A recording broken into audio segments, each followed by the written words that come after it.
अस्सलाम वालेकुम। आज का हमारा टॉपिक है कंपोनेंट्स, एलिमेंट्स या प्रोसेस ऑफ कम्युनिकेशन। देखते हैं कि कम्युनिकेशन हम किन कंपोनेंट्स या एलिमेंट्स को यूज़ करके जो है कर सकते हैं। ठीक है, इसके लिए जो कम्युनिकेशन है ना, उसके लिए 6 कंपोनेंट्स हैं यहाँ पे, कि हम कम्युनिकेशन को 6 कंपोनेंट से कर सकते हैं। The process of communication consist of 6 components.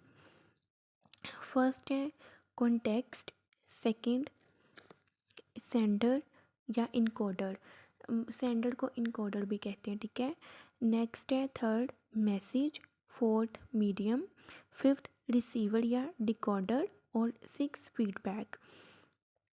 और यहाँ पे सेंडर और इनकोडर जो है, सेंडर को इनकोडर कहते हैं, रिसीवर को डिकोडर कहते हैं। सेंडर, ठीक है। आगे हम इसको एक्सप्लेन करते हैं कि कॉन्टेक्स्ट। फर्स्ट है कॉन्टेक्स्ट। कॉन्टेक्स्ट में ये होता है कि कोई भी जो मैसेज है ना, चाहे वो रिटन हो या ओरल, वो कॉन्टेक्स्ट से स्टार्ट होता है। ठीक है, एवरी मैसेज रिटन और ओरल बिगिंस विथ कॉन्टेक्स्ट। हर जो मैसेज है ना, चाहे वो रिटन हो या ओरल, रिटन वो जो किस जिसमें कोई भी एप्लीकेशंस, लेटर्स और ये चीज़ें आ जाती हैं, जबकि ओरल में प्रेजेंटेशन, स्पीचेस वगैरह आते हैं। ठीक है, जो इसको हम अपने माउथ से वर्ड को एक्सप्लेन करते हैं।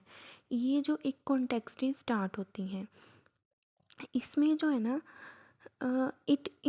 इसमें जो है ना culture, country, organisation and internal and external stimuli, ये चीज़ें शामिल होती हैं। It includes culture, country, organisation and internal and external stimuli. Every culture, हर जो कल्चर है ना या कंट्री जो ना, वो अपनी जो कम्युनिकेशन है ना, वो अपने तरीके से करते हैं। ठीक है, जिस तरह हम पाकिस्तानी हैं तो हम पाकिस्तानी उर्दू लैंग्वेज हमारी जो नेशनल लैंग्वेज है, इसी तरह हम एक दूसरे के साथ कम्युनिकेट करते हैं, उर्दू बोलते हैं। और इसी तरह हम बाकी कंट्रीज़ में देखें, जिस तरह इंडिया है, इंडिया में लोग हिंदी बोलते हैं, तो वहाँ पे लोग सब एक दूसरे के साथ हिंदी बोलते हैं, उनको वही लैंग्वेज समझ आती है। तो ये वो क्या है, अपने तरीके से कम्युनिकेशन करें एक दूसरे के साथ। इसी तरह अगर हम और कंट्रीज़ में देखें, जिस तरह जो हैं अंग्रेज़ हैं, ठीक है, वो इंग्लिश लैंग्वेज बोलते हैं, तो वो सब एक दूसरे के साथ इंग्लिश में बात करते हैं। इसी तरह वो इस इंग्लिश के थ्रू एक दूसरे के साथ कम्युनिकेट करते हैं। इसी तरह हर कंट्री में जो लोग हैं ना, हर कंट्री में या हर कल्चर के जो लोग हैं, वो अपने तरीके से कम्युनिकेट करते हैं। जिस तरह कल्चर में अगर देखा जाए, जिस तरह हम मुस्लिम्स हैं, पाकिस्तानी हैं, तो हमारे हमारे यहाँ पे डिफरेंट कल्चर्स हैं। जिस तरह पहले तो हमारी जो लैंग्वेज है उर्दू है, हम सब एक दूसरे के साथ उर्दू में कम्युनिकेट करें। अगर कोई डिफरेंट प्रोविंस के भी लोग हैं, वो भी एक दूसरे के साथ उर्दू में बात करें, तो वो एक दूसरे की बात को समझ सकते हैं। इसी तरह अगर देखें, जिस तरह हम पंजाब है, पंजाब में लोग पंजाबी बोलते हैं, तो वहाँ के लोग एक दूसरे के साथ पंजाबी बोलेंगे, तो उनको भी एक दूसरे की बात समझ आ जाएगी। इसी तरह अगर हम सिंध में देखें, तो सिंध में लोग सिंधी बोलते हैं। सिंधी के लोग जो सिंध के लोग हैं, वो एक दूसरे के साथ सिंधी बोलेंगे, तो उनको उसकी बात समझ आ जाएगी। जो खैबर पख्तूनख्वा है, वहाँ पे लोग पश्तो बोलते हैं, पठान होते हैं, पश्तो बोलते हैं, तो बस सब एक दूसरे के साथ पश्तो बोलेंगे, तो उनको जो एक दूसरे की बात समझ आ जाएगी। ये हो गया डिफरेंट लैंग्वेजेस, डिफरेंट कल्चर की लैंग्वेजेस। ठीक है, एक कम्युनिकेट करने के लिए। लेकिन अगर पंजाबी, सिंधी, ये दोनों आपस में बात करें, तो दोनों को एक दूसरे की बात समझ नहीं आएगी, क्योंकि कुछ लोग, सबको सबकी लैंग्वेज जो है समझ नहीं आती। जिस तरह पंजाब में बहुत से लोग हैं, उनको पंजाबी आती है, लेकिन उनको सिंधी या पश्तो वगैरह नहीं आती। तो ये क्या है, एक बैरियर क्रिएट हो जाएगा। लेकिन अगर हम यही लैंग्वेज को छोड़ के हम अपनी नेशनल लैंग्वेज उर्दू को यूज़ करें, तो हमें एक दूसरे की बात समझ आ जाएगी। तो ये क्या है, हम अपने तरीके से कम्युनिकेट कर रहे हैं। कॉन्टेक्स्ट जो है, एवरी लैंग्वेज रिटन और oral begins with context, context से स्टार्ट होती है। इट इंक्लूड्स, इसमें culture, country, organisation and internal and external stimuli include होता है। ठीक है, एवरी कल्चर, हर कल्चर, कंट्री एंड ऑर्गेनाइजेशन और organisation communicate information in their own way, अपने तरीके से जो एक दूसरे के साथ कम्युनिकेशन करते हैं। या इन्फॉर्मेशन को कम्युनिकेट करते हैं, एक दूसरे तक इन्फॉर्मेशन जो पहुंचाते हैं, ठीक है। और नेक्स्ट है इसमें बताया गया था इंटरनल एंड एक्सटर्नल स्टिमुलाई। हम देखते हैं इंटरनल और एक्सटर्नल स्टिमुलाई क्या है, ठीक है।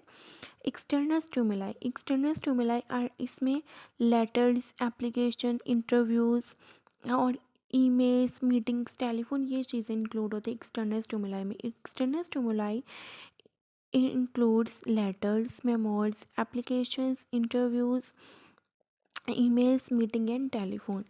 Whereas internal stimuli, इसमें internal stimuli में होता है कि पर्सनस के अपने क्या चीज़ें हैं, मतलब पर्सनस के अपना एटीट्यूड क्या है, उसके ओपिनियन क्या है, आइडियाज़ क्या हैं, लाइक्स एंड डिसलाइक्स क्या हैं, उसकी जॉब क्या है, स्टेटस क्या है, ये सब चीज़ें जो इंटरनल स्टिमुलाई में। एक्सटर्नल स्टिमुलाई में लेटर्स, एप्लीकेशन, जबकि इंटरनल स्टिमुलाई में पर्सन्स का अपना जो बिहेवियर वगैरह वो इंक्लूड होता है। मतलब internal stimuli include a persons attitude, opinions, emotions, likes and dislikes, education, उसके एजुकेशन, जॉब, उसकी जॉब क्या है, स्टेटस, उसका स्टेटस क्या है, past experience in communication skill, मतलब उसके पास्ट में कैसे एक्सपीरियंसेस रहे हैं, तो ये क्या है कम्युनिकेशन स्किल्स में। तो ये क्या है internal stimuli. External stimuli letters, application etcetera, जबकि इंटरनल स्टिमुलाई इसमें पर्सनस का attitude, opinion, job, status, experiences, ये सब चीज़ें इंक्लूड होती हैं। नेक्स्ट है सेंडर। वो सेंडर नेम से ही पता लग रहा है, वर्ड से ही पता लग रहा है कि सेंडर वो है जो अपनी इंफॉर्मेशन को सेंड करता है, जो अपनी इन्फॉर्मेशन को दूसरे पर्सन को सेंड करता है, उसको कहते हैं sender. The person who sends the message is called sender और इनकोडर, उसको कहते हैं इनकोडर। वो पर्सन जो कि अपना मैसेज सेंड करता है उसे कहते हैं इनकोडर और सेंडर। इन रिटर्न कम्युनिकेशन, हाँ फिर इसमें दो चीज़ें आएंगी, रिटर्न कम्युनिकेशन और ओरल कम्युनिकेशन। जबकि रिटर्न कम्युनिकेशन में जो राइटर होगा ना वो इनकोडर होगा रिटर्न में, क्योंकि वो अभी सेंडर है ना, सेंडर कुछ लिखेगा तो दूसरे को देगा ना, तो ज़ाहिर है उसने जो चीज़ लिखी है तो वो सेंडर होगा, वो लिख के किसी को कोई चीज़ देगा वो सेंडर होगा। रिटर्न कम्युनिकेशन में जो राइटर है वो सेंडर होता है। जबकि ओरल कम्युनिकेशन में भी दो पर्सन्स होते हैं। रिटर्न कम्युनिकेशन में दो चीज़ें होती हैं, मतलब रिटर्न एंड, मतलब एक ने लिखना है, दूसरे ने उसको रीड करना है, रिटन एंड रेड, ठीक है। और जबकि ओरल कम्युनिकेशन में इसमें स्पीकर और लिसनर दो पर्सन्स होते हैं, ठीक है।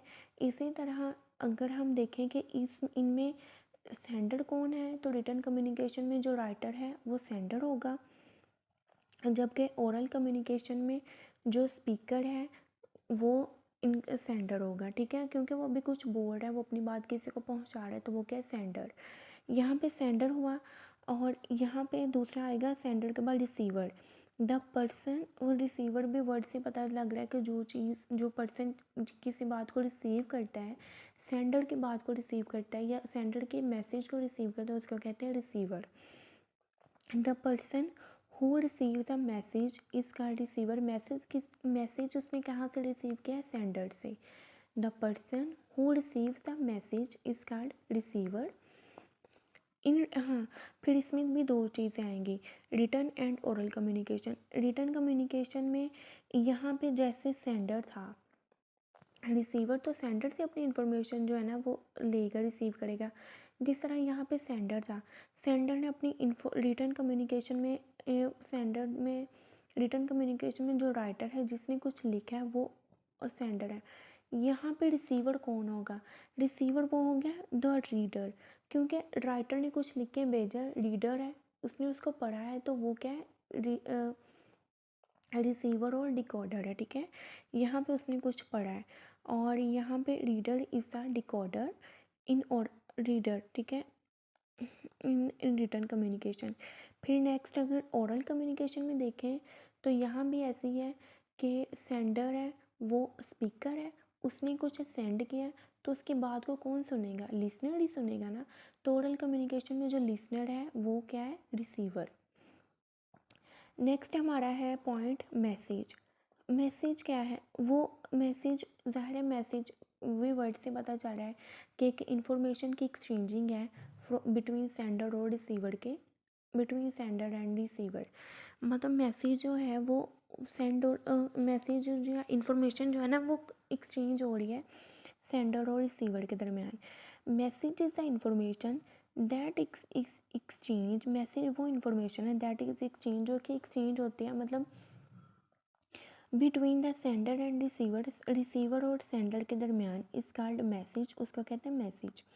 इट मे बी रिटन और ओरल, ये भी रिटन और ओरल हो सकते हैं। मतलब रिटन वो जिसमें लेटर्स, एप्लीकेशन, ये सब चीज़ें आती हैं, जबकि ओरल कम्युनिकेशन में प्रेजेंटेशन, स्पीचेस वगैरह आती हैं। ठीक है, it is most important element of communication, ये कम्युनिकेशन का बहुत इंपॉर्टेंट एलिमेंट है। नेक्स्ट हमारा पॉइंट है मीडियम। मीडियम क्या है? मीडियम भी वर्ड से पता चल रहा है कि ऐसा चैनल या ऐसी चीज़ जिससे हम अपना मैसेज जो है वो दूसरे को सेंड कर रहे हैं और वो दूसरा पर्सन उसको रिसीव कर रहा है।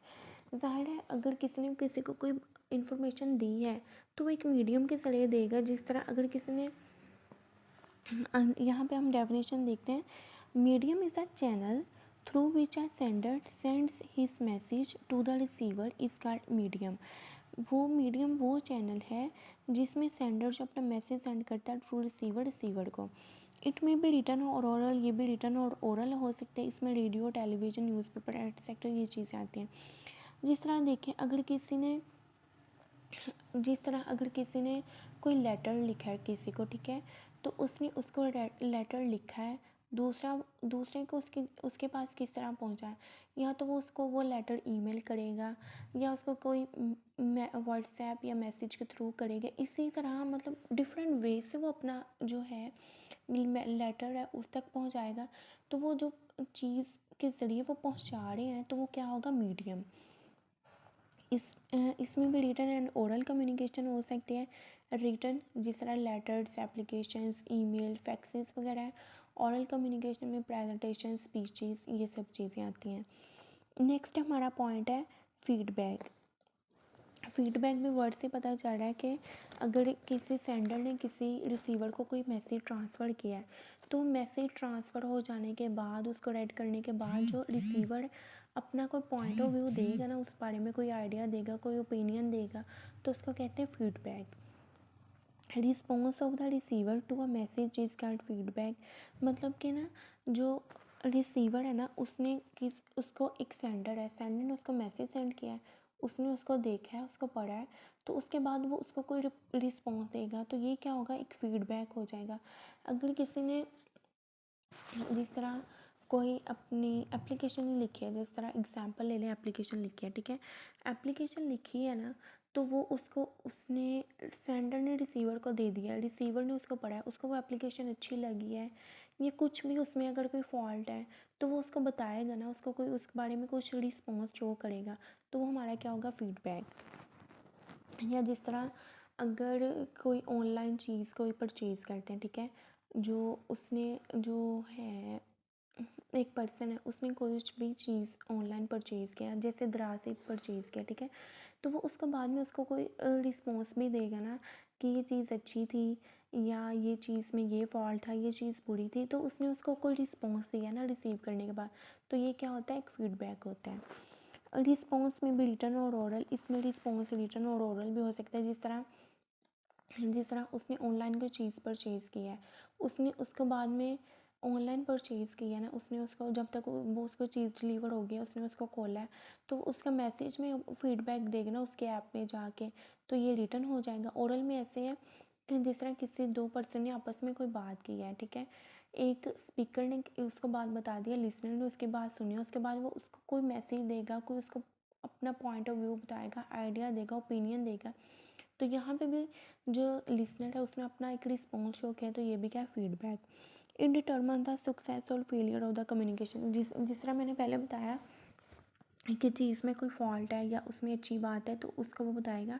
इसमें जो ये डिटर्मन करता है सक्सेस और फेलियर ऑफ द कम्युनिकेशन, ये कम्युनिकेशन सक्सेस या फेलियर को शो करता है। यहाँ पे हमारा आज का टॉपिक कंप्लीट हुआ है। यहाँ पे हमने देखे हैं कि कम्युनिकेशन के एलिमेंट्स क्या हैं, कम्युनिकेशन के कंपोनेंट्स क्या हैं या किन प्रोसेस के ज़रिए हम किसी से भी कम्युनिकेट कर सकते हैं।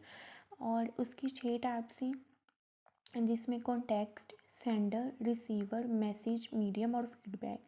यहाँ पे हमने इन 6 टाइप्स को डिस्कस किया है और हमारा यहाँ पे टॉपिक कंप्लीट हो गया है। तो